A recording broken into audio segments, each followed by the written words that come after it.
Welcome back. The topic of this little clip is how can you be successful in the maternity course? And it's always a typical question that students ask in the first session that we're together, which will be this Friday. Just a secondary reminder that we are meeting this Friday at 1 o'clock in room 1026.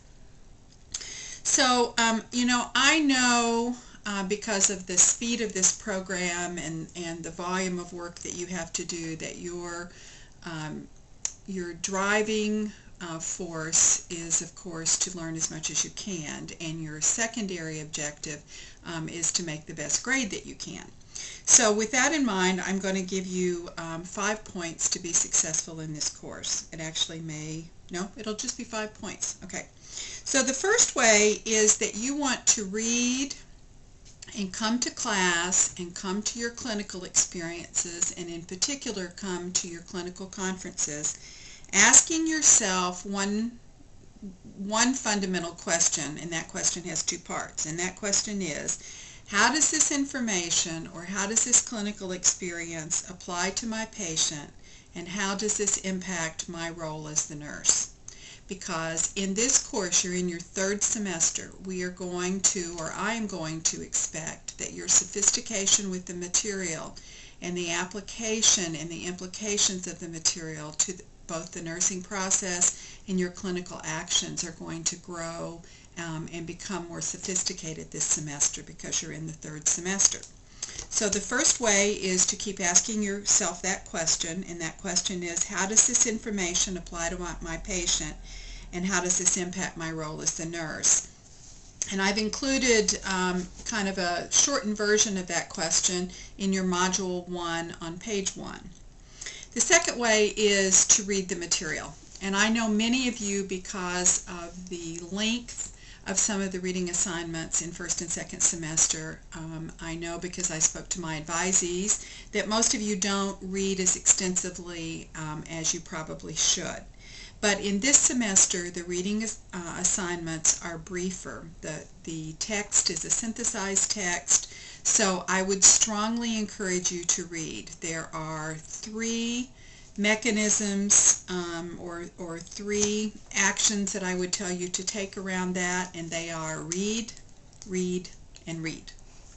The second one is, and I alluded to this, I think I probably confused you a little bit in the first video, but you have available to you online through the book password, you have some online quizzes. And those quizzes can serve to anchor the knowledge, and it just really is an anchoring of the core knowledge. There aren't too many of those questions asked in those little online quizzes that are going to actually cause you to apply the knowledge. So if you will complete those little quizzes after you read to anchor your knowledge, that will be another way. The next one is, as you move into the clinical environment, use your clinical experiences to deepen the distinctions of what you're reading. Use your clinical instructors to ask questions and to help make sense or sense make out of this material. The one thing that is different about obstetrics is that out of maternity, is that we're dealing with a predominantly well patient, and additionally we're dealing with a new language, so you have to actually kind of relearn a whole new language to function in maternity. So use your CIs effectively. And the 5th way is to do your readings and either post your questions on the Blackboard discussion board that's open for you, or bring your questions to class. And I would ask that you save those questions to see if they are answered by the lecture, and then to ask them afterwards. If you don't get your question answered during class, if you will hang around after class, and I'll be glad to meet with you, or you can come to my office and spend some individual time. So in summary, those are the 5 key points to making your time in N220 successful.